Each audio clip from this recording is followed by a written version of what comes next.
du temps. Et quand vous recherchez, nous par curiosité, ce qu'on faisait quand j'étais à Necker, on commence à dater, on dosait le zinc dans le lait maternel. La maman a un taux de zinc normal, l'enfant a un taux de zinc effondré. C'est le lait maternel qui n'apporte plus ce zinc. Mais en période périnatale, notamment chez des prémas, surtout s'ils ont des comorbidités, s'ils ont un hypercatabolisme lié à une infection, il leur faut des apports de zinc supplémentaires. On sait que donc la prématurité, les garçons potelés, ça c'est du grand classique, parce qu'ils ont besoin de plus de zinc. Donc on va voir des lésions bifocales, on va tout de suite aller sur les photos. Des lésions bifocales, au niveau, classiquement, c'est cette éruption faciale et génitale et du siège. Et cet enfant, j'aime beaucoup cette photo parce que c'était, on m'a appelé en urgence, l'enfant décolle de partout, c'était une catastrophe. Et en fait, il a l'aspect caractéristique, et mettez bien cette image en tête, c'est une atteinte faciale sous-buccale essentiellement et cervicale. Et avec une petite collerette desquamative périphérique. Vous retrouvez le même aspect au niveau du siège. Je passe rapidement. Donc la petite histoire, pour conclure, mes réanimateurs m'appellent un jour pour un érythème fessier résistant. Alors résistant, moi j'aime toujours ça parce qu'on ne sait pas à quoi ça résiste. Et, bon, l'aspect sémiologique, j'ai pas pris de photo parce que j'étais passé un peu en coup de vent. Je dis, c'est une carence en zinc, je vois qu'il est sceptique, mais bon, il apporte quand même du zinc et ça corrige l'érythème. 15 jours après, il me rappelle pour un autre érythème fessier, il va me dire, je sais ce que tu vas me dire, c'est une carence en zinc. Et là, je lui dis, oui, effectivement, sémiologiquement, c'est une carence en zinc. Il me dit, c'est pas possible. C'est pas possible, point barre. Pourquoi ? Parce qu'on a une alimentation, je ne sais plus si c'était entérale ou parentérale, qui est supplémentée en zinc. Mais il apporte le zinc et ça corrige. Et suite à cette histoire, il fait sa petite enquête. Et en fait, les poches de nutrition à Argenteuil sont commandées. Un fournisseur, et il avait un cahier des charges. Mais le fournisseur, ce que ne savaient pas nos réanimateurs, c'est qu'il avait lui-même changé de fournisseur d'oligo-éléments. Et dans ces oligo-éléments, il n'y avait plus de zinc. Et donc, je trouve que cette histoire est intéressante pour montrer cette collaboration entre dermatologue et réanimateur. Vous voyez, grâce au dermatologue, on a réussi à corriger un défaut de nutrition. Je vous remercie. Merci beaucoup, merci d'avoir tenu le temps. Et ça rejoint encore ce que je disais tout à l'heure en commentaire. Trouver des bons correspondants, trouver entre autres des dermatos. Quand on sait qu'un dermato adulte, il faut parfois plusieurs mois pour avoir un rendez-vous. Vous imaginez qu'un dermato qui s'intéresse aux enfants et surtout aux nouveau-nés, quand on a tout néonatologue est un jour ou l'autre confronté à ce genre de situation, et surtout un bébé collodion, moi honnêtement je souffrais à la place des parents parce que je n'avais pas de solution à part la vaseline, et puis après je leur disais trouver un bon dermato. Je me débarrassais un peu de l'enfant, ce qui n'était pas forcément une bonne chose. J'ai appris que l'huile de paraffine est mieux, c'est vrai que ça s'étale plus facilement. Oui, absolument. La vaseline, nous on n'aime pas, c'est occlusif en plus. L'huile est plus fluide. C'est ce qu'on savait faire, je l'avoue. Oui. Donc, je ne pourrais mieux vous conseiller que de trouver des correspondants neuropédiatres, cardiopédiatres et dermatopédiatres. Et je crois, Président, je crois que ce serait bien d'avoir un annuaire de ce genre de confrères, effectivement. Non, mais sérieux, chacun de nous, on pourrait juste lister un petit peu les correspondants. Parfois, on peut avoir besoin d'un généticien à Rabat, il n'a pas besoin d'être à Casablanca, mais avoir un avis peut-être sur un visuel, sur une vidéoconférence, sur autre chose, ce ne serait pas une mauvaise idée. Alors, on a quelques minutes, grâce à vous, vous avez tenu le temps, on a quelques minutes pour des questions. Monsieur Derrière, d'abord. Les pommades, vu que je suis désolé, le président a pris la parole, donc je lui réponds. Les pommades, alors ça c'est très intéressant parce que je me pose la question, dans les vraies carences en zinc c'est pas suffisant, mais sur certains érythèmes fessiers on applique des crèmes à CUZN et ça a un effet anti-inflammatoire, et je ne sais pas si c'est purement anti-inflammatoire ou si ça compense une carence locale, et moi je l'utilise pas, mais s'il y a un mot-clé c'est mettez du zinc, donnez du zinc Péros, c'est que vous mettiez du gluconate, du sulfate de zinc, mettez 2, 3, 4 gélules, qu'importe, il n'y a pas d'intoxication au zinc, vous pouvez y aller, et en 3 jours, vous voyez la correction, c'est magique, c'est incroyable. Donc au moindre doute, mettez du zinc et ça vous permet de faire le diagnostic. Ça évite une prise de sang à l'enfant, et ça évite aussi d'attendre une semaine d'avoir le résultat du zinc. Ça peut être le bon, parce qu'il faut du zinc, je ne sais jamais si c'est le zinc érythrocytaire ou le zinc... donc donnez du zinc, il n'y a aucun danger. C'est une petite gélule que vous ouvrez ou vous avez des souris. Merci pour ce topo qui est effectivement très, très intéressant pour nos réanimateurs parce qu'on ne maîtrise pas forcément ces problèmes de dermatologie. Moi, j'ai une question pour toi concernant les cytostéatonécroses post-asphyxie. On a le sentiment que depuis qu'on refroidit ces enfants, ça fait un petit moment déjà, on en a beaucoup plus et elles surviennent de façon beaucoup plus précoce. Est-ce qu'il y a un mécanisme invoqué pour expliquer cette état de fait ? L'idée, c'est une cristallisation des graisses qui sont des graisses immatures. Chez l'adulte, on ne va pas voir ce phénomène en cas d'hypothermie. Donc, ce sont des graisses qui sont immatures, qui se cristallisent et qui donnent une réaction granulomateuse. Alors, comme je voulais finir dans les temps, l'idée, c'est qu'il y ait aussi une synthèse extra-rénale de vitamine D au niveau des granulomes qu'on peut voir dans la sarcoïdose, qui explique les hypercalcémies. Donc oui, c'est assez logique, puisque s'il y a déjà une hypothermie, c'est qu'il y a une souffrance périnatale. Donc je pense qu'on accumule les facteurs de risque. Alors, je ne vais pas vous demander de réchauffer le dos ou autre, hein, mais nous, on n'a pas de chirurgie argenteuil, donc j'en vois pas beaucoup. Je vois surtout des localisés, moi, actuellement. Dans l'entéropathie, l'acrodermatite entéropathique, est-ce qu'il n'y a pas une prévalence masculine ? Dans la pseudo-acrodermatite entéropathique, oui, parce que les petits garçons sont souvent, grossissent plus vite et grandissent plus vite. Donc c'est un facteur de risque, le fait d'être un garçon pour la pseudo-acrodermatite entéropathique. Et en plus, ils sont potelés. Moi, tous ceux que j'ai vus, c'était des petits gamins potelés qui ont besoin de beaucoup plus de zinc, en fait. Donc oui, c'est plutôt les garçons et plutôt les petits gros. Donc s'ils ne sont pas inquiétants, c'est ça qui est étonnant, c'est-à-dire qu'ils ont une dermatose qui résiste à tout, qui est préoccupante. Ils se portent comme un charme. Dernière question. Alors, il est dit qu'il serait peut-être un peu plus grognon, mais moi, un enfant grognon, un nouveau-né grognon, je ne sais pas trop ce que c'est. J'ai du mal à mettre la limite entre un enfant normal et un enfant grognon. Allez-y, la dernière question. Ah, ça, c'est bon. Eh bien, merci beaucoup. Nous sommes dans les temps. Merci. On enchaîne donc. Monsieur Olivier Calaris, marhaba dik. Je sais. Ben, je sais, c'est bien pour ça que je l'ai... Il va répondre tout de suite. Pour ceux qui ne le savent pas, il est presque parfaitement arabophone. Et nous avons le plaisir de recevoir très très souvent dans nos réunions scientifiques, Smurnep et autres. C'est un plaisir de l'écouter toujours. Et on enchaîne toujours sur des thèmes de néonates. Les œdèmes, j'aime pas les voir chez les nouveau-nés, parce que je ne sais pas trop comment les prendre en charge, encore une fois. Je le dis humblement. Je crois qu'on va apprendre beaucoup de choses. Merci beaucoup. Ça marche pas? Si, c'est bon? D'accord. Donc, c'est toujours un grand plaisir de venir ici à la Smurnep depuis 1999. Et le temps passe. Et donc, le président Hassan Afilal m'a offert un sujet qui est assez compliqué à traiter.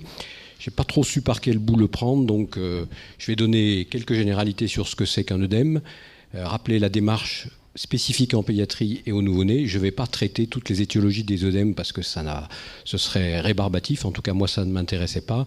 Et je vais rappeler un petit peu le métabolisme de l'eau et comment traiter les hyponatrémies.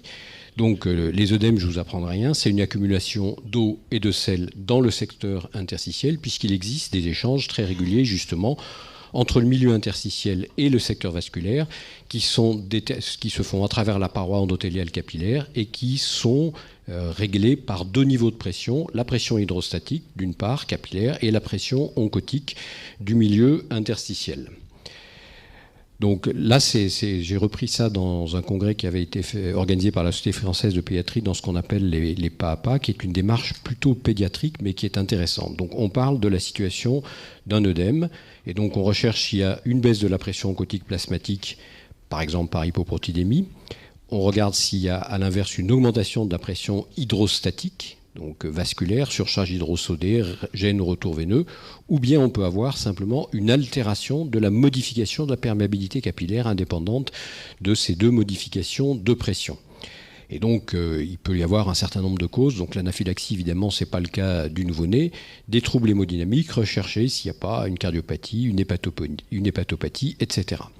Et donc après, ces œdèmes, sont-ils survenus de façon aiguë ou sont-ils chroniques? Donc pour nous, le nouveau-né, sont-ils présents dès la naissance après une situation d'hydrops fetalis d'anasarque? Et bien évidemment, chaque fois que l'on diagnostique des œdèmes, il faut toujours regarder le poids et la courbe pondérale. Alors pour les plus grands nouveau-nés ou nourrissons Il y a des œdèmes généralisés, blancs, mous, déclives, ou les œdèmes localisés qui peuvent être blancs ou inflammatoires, ce qui nous intéresse pas trop. Et donc, quand il y a des œdèmes, quel que soit l'âge, on se pose toujours les mêmes questions. Y a-t-il ou pas une surcharge hydrosodée ? Y a-t-il ou pas une hypoprotéinémie ou une hypoalbuminémie ? Et rechercher les facteurs déclenchants. Je n'insisterai pas plus sur cette partie puisque ça ne concerne pas le nouveau-né. L'examen clinique est important et il faut, bien sûr qu'on a beaucoup l'habitude de travailler sur ordinateur maintenant, mais il faut toujours penser à examiner un enfant. Donc c'est le b.a.-ba, la fréquence cardiaque, la tension artérielle. Y a-t-il une hépatomégalie ? Est-ce qu'elle est dure ? Est-ce qu'elle est douloureuse ? Et y a-t-il un reflux hépato-jugulaire ? C'est rare chez le nouveau-né, mais dans certaines situations, ça peut se voir.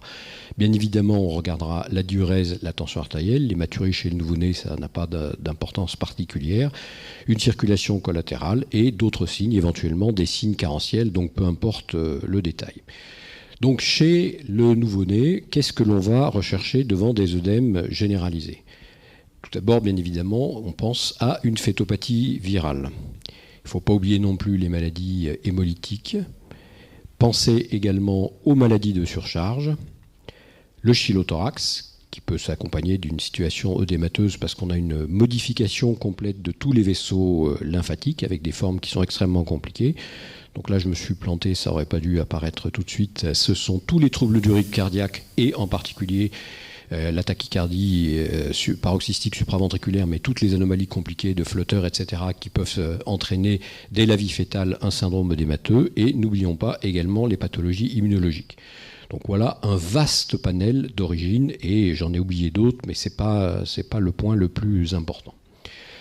Donc après, ce que l'on rencontre en néonatologie, c'est des situations assez variées, et on oublie parfois la base qui est la physiologie. Il faut se rappeler le métabolisme sodé.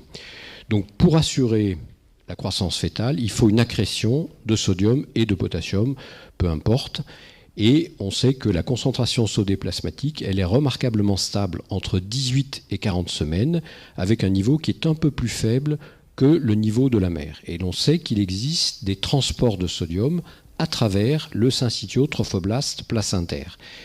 Or, finalement, le flux materno-fœtal sodé, il est dans le sens mère-bébé, mère-fœtus, il est 10 à 100 fois plus élevé que ce qui correspondrait aux besoins de l'accrétion sodée fétale, de sorte qu'une partie du sodium transporté retourne à la mère par un phénomène de diffusion paracellulaire. Donc on connaît la composition du liquide amniotique en sodium, l'évolution des quantités de liquide amniotique. Vous voyez qu'à 11 semaines, c'est 40 ml, à terme, c'est à peu près 720 ml avec un pic autour de 35 semaines.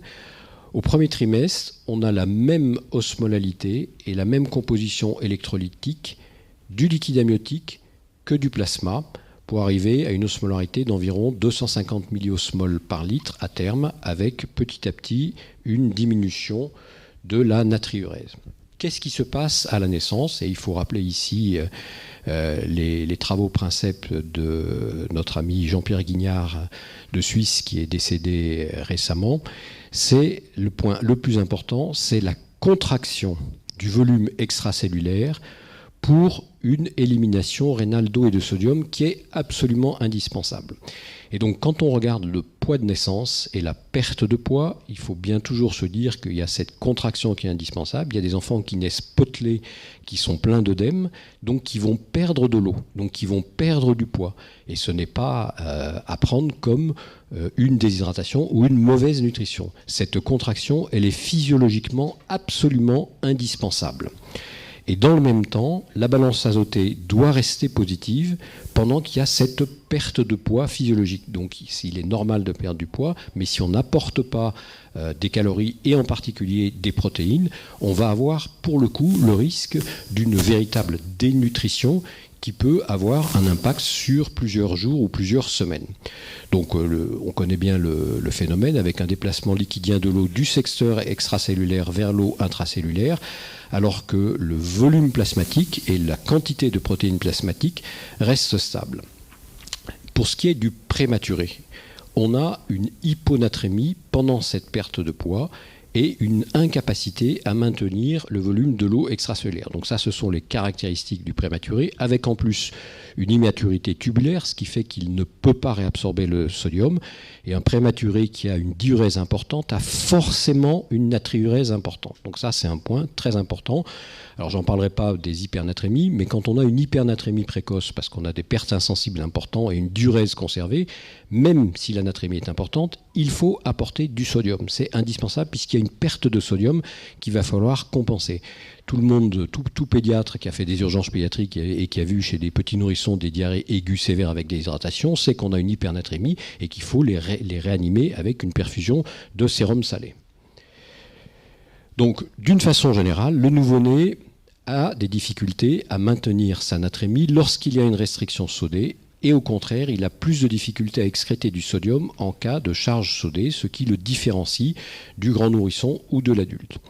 Donc, le prématuré de moins de 35 semaines a une perte obligatoire de sodium avec une balance négative. Et à l'inverse, si on a un hypor hydrosodé trop important pour remplacer les pertes physiologiques, on pourrait peut-être s'exposer, ça a toujours été des grands débats dans la littérature et difficile à prouver, peut-être à une augmentation du canal artériel. Bon, le canal artériel, depuis 40 ans, n'a pas beaucoup progressé. Est-ce que c'est lié à la dysplasie bronchopulmonaire ? On a dit que quand il y avait des variations brutales de la natrémie, on pouvait avoir des risques d'hémorragie intraventriculaire, c'est possible, etc., etc. Et enfin, il faut bien insister sur l'immaturité rénale du nouveau-né qui va nous exposer, du prématuré qui va nous exposer à quelques problèmes. De façon basale, la fraction d'excrétion du sodium, elle est élevée par défaut de réabsorption sodée à la fois tubulaire proximale et tubulaire distale. Et l'on connaît parfaitement les spécificités du rein néonatal, avec des tubules proximaux qui sont de moindre volume, avec une pression oncotique et des capacités de transporteur qui sont modifiées, abaissées. Et au niveau du tubule distal, on a une perméabilité passive qui est élevée et très peu de transport actif. Bon, je passe sur le détail des cotransporteurs, etc. On connaît ça très important. Sur le plan moléculaire, on a pu différencier les différentes sous-unités qui intervenaient, les mécanismes de transporteurs entre sodium, potassium ou sodium, proton, etc. et avec le rôle des hormones. Alors, qu'est-ce qui se passe chez un nouveau-né ? Quand on était au tout début de la néonatologie, dans les années 70, on savait très bien que le critère de guérison de la maladie des membranes hyalines, c'était la reprise de la diurèse. À partir du moment où il se recommençait à uriner, on disait « il va guérir ». Donc rappelons ces trois phases. Une phase pré-diurétique, puis une phase diurétique, natriurétique vers J2, J3, qui est indépendante des apports hydriques, et ça a été très bien étudié. Elle s'accompagne d'une augmentation de la filtration glomérulaire, de l'excrétion du sodium. Puis après, on aura une phase post-diurétique. À ce moment-là, la filtration glomérulaire reste stable. Donc rappelons que si le prématuré a une charge hydrique importante, il aura une très forte natriurèse et le risque d'avoir une balance sodée négative, ce qui n'est pas une bonne chose pour la croissance. Et donc, il va falloir travailler pour maintenir la balance sodée entre la discussion, une restriction hydrosodée ou bien une supplémentation sodée. Et enfin, autre particularité physiologique, c'est que l'excrétion de sodium en réponse à une surcharge sodée est beaucoup plus faible chez le nouveau-né que chez l'adulte et encore plus faible chez le prématuré. Quelques points importants, lorsqu'on a une teneur en sel élevée dans l'alimentation qui précède une charge sodée, cela va augmenter l'excrétion de sodium. Et enfin, pendant la phase diurétique, l'excrétion de bicarbonate est indépendante de celle de sodium. C'est plutôt le chlore qui va accompagner le sodium excrété. Juste pour savoir quand est-ce qu'on apporte du sodium, quand est-ce qu'on apporte du chlorure de sodium, quand est-ce qu'on apporte des bicarbonates. Et puis un petit rappel sur la composition en eau totale, total body water du corps, et en eau totale du liquide extracellulaire. Vous voyez que chez l'adulte, l'eau totale c'est 60%, le liquide extracellulaire c'est 20%, le nouveau-né c'est 75% versus 40%, et le prématuré, l'eau totale représente 80 à 85% de la composition du corps. D'où cette nécessité impérative de respecter la perte de poids initiale qu'est la constriction du volume extracellulaire, y compris chez les grands prématurés. Donc un grand prématuré, qui même de très petits poids de naissance, s'il perd du poids au début, c'est physiologique. Et enfin, un point très important, c'est les pertes insensibles en fonction de l'âge gestationnel. Vous voyez que c'est un travail qui est déjà ancien. On regarde les 25-27 semaines, 28, 30, 31, 36 et 37, 41 semaines. Vous voyez que dans les 24 premières heures de vie, on peut avoir des pertes insensibles qui sont de l'ordre de 50 à 60 millilitres par kilo. D'où la nécessité de ces enfants de les prendre en charge dans des incubateurs fermés et non pas dans des tables chauffantes, des incubateurs fermés qui ont une température élevée, 38,5, éventuellement un peu plus, et un degré d'hygrométrie qui doit être de 95%. Si on n'arrive pas à avoir cette atmosphère chaude et humide, les pertes insensibles vont alors augmenter. Et qu'est-ce qui va se passer? Alors que la diurèse est conservée, il y aura une hypernatrémie qui ne doit pas réfréner les apports en sel. Et l'erreur classique, c'est de dire il y a une hypernatrémie, je ne lui apporte plus de sel. Mais si, il a une diurèse. Donc s'il a une diurèse, il a une natriurèse. Donc ça, c'est extrêmement important de voir. Les pertes insensibles, c'est colossal. Alors, les hyponatrémies. Il y a des hyponatrémies précoces, grosso modo pendant la première semaine de vie. Quand on est très exigeant, on dit c'est inférieur à 135 millimoles par litre. Je pense que celles qui nous préoccupent sont les hyponatrémies un peu plus importantes, avec des niveaux de 130 milléquivalents par litre. Le cas le plus fréquent est dû à une rétention d'eau plutôt qu'à une déplétion sodée. On peut avoir une carence maternelle en sodium ou un excès d'eau libre administré à la mère, et ça c'est classique, c'est pendant l'accouchement, et en particulier s'il y a une césarienne, on balance un certain nombre de volumes à la maman, et donc elle a un apport d'eau qui va être présent chez le nouveau-né. C'est la raison pour laquelle le ionogramme sanguin à la naissance n'a pas d'intérêt particulier. Il est le reflet de ce qui se passe chez la mère. Donc on peut très bien le retarder sur 8 ou 12 heures ou 15 heures de vie, peu importe. Il n'y a qu'un élément qui va nous préoccuper quand un prématuré naît, c'est sa glycémie et éventuellement le gaz du sang. Mais le reste, ça n'a aucune importance, sauf situation très particulière, bien évidemment. Donc après, on peut avoir bien sûr toutes les pathologies périnatales qui vont s'accompagner d'un syndrome de sécrétion d'inapproprié de l'ADH. Donc ça, c'est connu depuis les travaux de Leonard Strang dans les années 1950. Et donc on sait qu'un prématuré ou un nouveau-né qui a une pathologie respiratoire devra avoir un certain niveau de restriction hydrique. Je dis bien un certain niveau. Et puis on peut avoir après un apport parentéral sodé insuffisant. Je me souviens de jumeaux de 26 semaines qui avaient une tubulopathie extraordinaire, qui perdaient beaucoup d'eau et de sel. Et il leur fallait quasiment des apports de 1 gramme kilo-jour de sel pour restaurer l'anatrémie. Les hyponatrémies tardives, elles sont dues essentiellement à des apports sodés insuffisants et à une rétention hydrique. Si vous avez un apport hydrique de 150 à 200 ml/kg avec simplement un apport de moins de 2 mEq/kg de sel, vous aurez 30 à 40% d'hyponatrémie. Si vous apportez au moins 3 mEq/kg de sel avec une telle volémie, vous n'aurez plus que 10% d'hyponatrémie. Et puis on a également les situations où on veut les faire grossir, parce que ceux qui connaissent bien la nutrition, en particulier les Lyonnais, nous disent il faut des calories, donc on a un apport entéral important, mais on a une rétention d'eau et une natriurèse. Donc voilà un petit peu les problèmes qui se posent. Alors en pratique, devant une hyponatrémie, qu'est-ce que l'on fait devant une hyponatrémie? Premièrement, on tient compte de la prise du poids et de la diurèse et éventuellement de la natriurèse.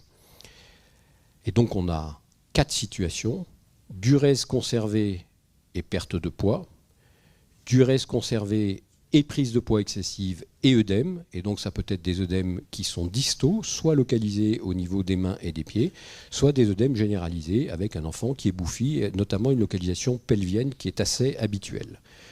On peut avoir une diurèse conservée et une prise de poids normale. Et enfin, on peut avoir une situation d'oligo-anurie. Et donc on va revoir les prises en charge dans chacune de ces situations avec hyponatrémie. Diurèse conservée et prise de poids, qu'est-ce qu'on fait? On augmente les apports, et perte de poids, pardon, on augmente les apports en sel. Diurèse conservée et prise de poids excessive, raisonnement inverse.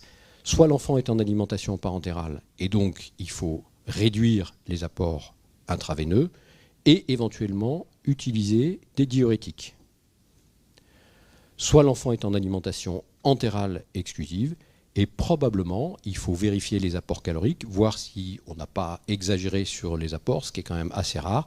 Mais c'est un phénomène de l'immaturité du prématuré où on peut avoir une rétention hydrique. Et à ce moment-là, il faut savoir utiliser des diurétiques ponctuellement, peu importe les doses, la durée et le type de diurétique que vous utilisez. Diurèse conservée et prise de poids normale. Et donc là, il n'y aura pas d'œdème, bien évidemment. C'est les diurétiques. Et lorsqu'il y a une oligoanurie, la situation est complètement différente. Et donc, il y a plusieurs solutions. Bien évidemment, par définition, si on est en oligoanurie et qu'il y a des œdèmes et une prise de poids excessive, il faut une restriction hydrosodée. Et règle générale, si on est en anurie, il ne faut pas apporter de sel. Même si vous avez une hyponatrémie à 126, s'il n'y a pas de diurèse, ça ne sert à rien d'apporter du sel. Et donc ça, c'est la complexité qui est difficile à prendre.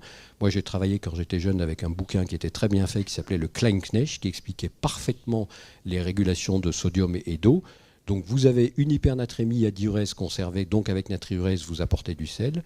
Vous avez une anurie totale avec une hyponatrémie, ça ne sert à rien d'apporter du sel. Donc ça, c'est un dogme important et je peux vous dire que parfois, quand vous dites ça à des plus jeunes, vous passez pour le vieux. Vous voyez ce que je veux dire. Et enfin, si la pression artérielle est normale, à partir du moment où la pression artérielle est normale, il faut relancer la diurèse. Donc on commencera par des diurétiques. Et n'oublions pas le rôle très important de la théophiline. Donc les diurétiques, on peut utiliser le Lasix, on peut utiliser le Burinex et la théophiline. Donc ça, ce sont les travaux de Jean-Pierre Guignard, de Jean-Bernard Gouillon qui ont montré ses effets sur les différents récepteurs et qui est un adjuvant parfois extrêmement important. Et donc, méfions-nous chez les extrêmes prématurés. Là, ils se mettent très très facilement en anurie pour une situation notamment de choc, quelles que soient les origines. Ils peuvent réagir très très bien aux différents traitements avec une hyperdiurèse, mais attention, c'est un équilibre qui installe et il faut savoir diminuer très progressivement les doses de diurétiques et de théophiline. Et donc juste pour terminer, à titre d'exemple, je vous donne quels sont les apports qui sont recommandés en fonction du poids de naissance. Donc pour les moins de 800 grammes, c'est 100 à 110 ml kg, les moins de 1000 grammes, 90 à 100, entre 1000 et 1200, 80 à 90, 1200 et 1500, 70 à 80. Dès qu'il y a une pathologie respiratoire, il est de bon ton de diminuer ces apports d'environ 10 ml kg. Et ces apports, lorsque l'enfant va bien, ils seront augmentés régulièrement jusqu'à atteindre par voie intraveineuse 160 ml kg. Éventuellement, on peut aller un petit peu plus loin. Donc voilà comment j'ai modifié le titre que m'avait proposé Hassan. J'ai trouvé que le catalogue des œdèmes n'aurait probablement aucun intérêt et donc j'espère que je ne l'ai pas déçu. Merci de votre attention. Ashkurakum.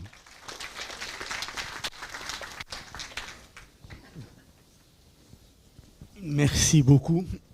Les troubles hydrosodés nous ont donné parfois et souvent des migraines. À réfléchir à effectivement, est-ce qu'il faut augmenter les apports, diminuer les apports, est-ce qu'il faut donner du sodium, pas donner du sodium, quand est-ce qu'il faut donner des diurétiques. Et encore une fois, au risque de me répéter, je disais, entourez-vous de confrères spécialisés. Là, c'est parfois, n'hésitez pas. Pardon ?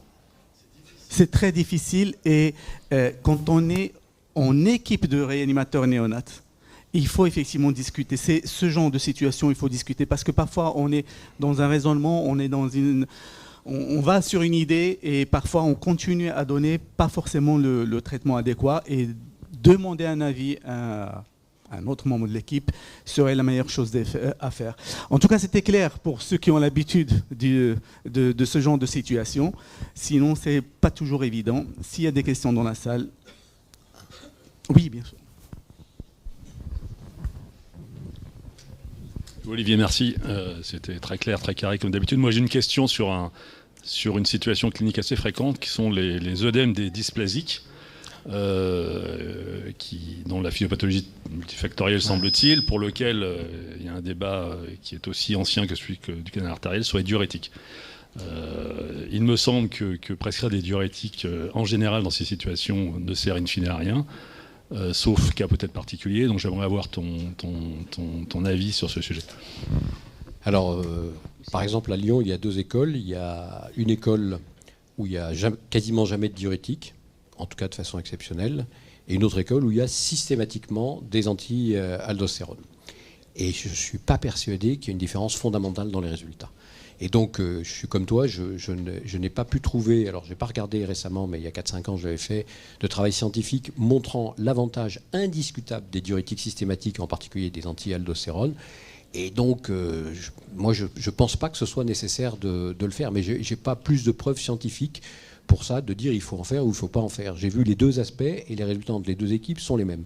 Donc, je pense que c'est probablement pas utile d'en mettre systématique. Après, ce n'est certainement pas dangereux de mettre ces diurétiques de façon systématique. Mais pour quel intérêt, je ne sais pas.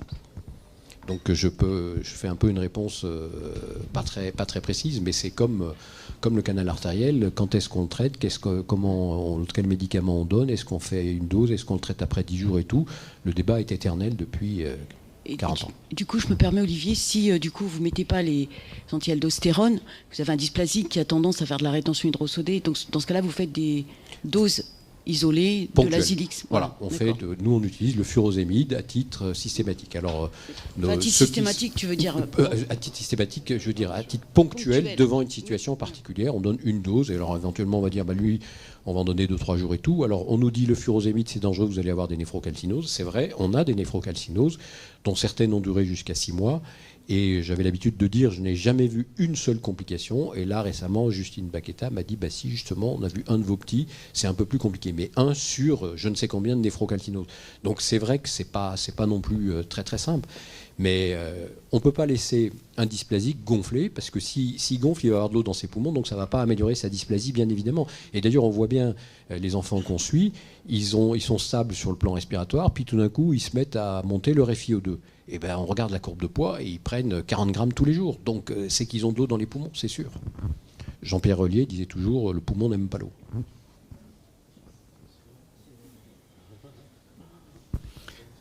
Merci beaucoup.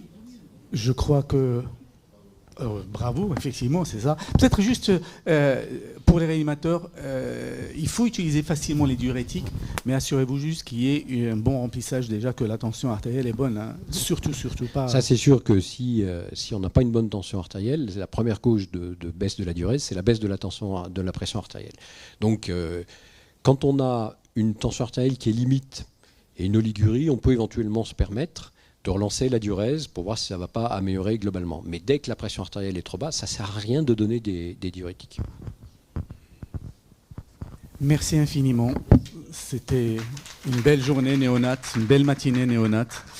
Et nous aurons le plaisir d'écouter professeur Bouchkraoui tout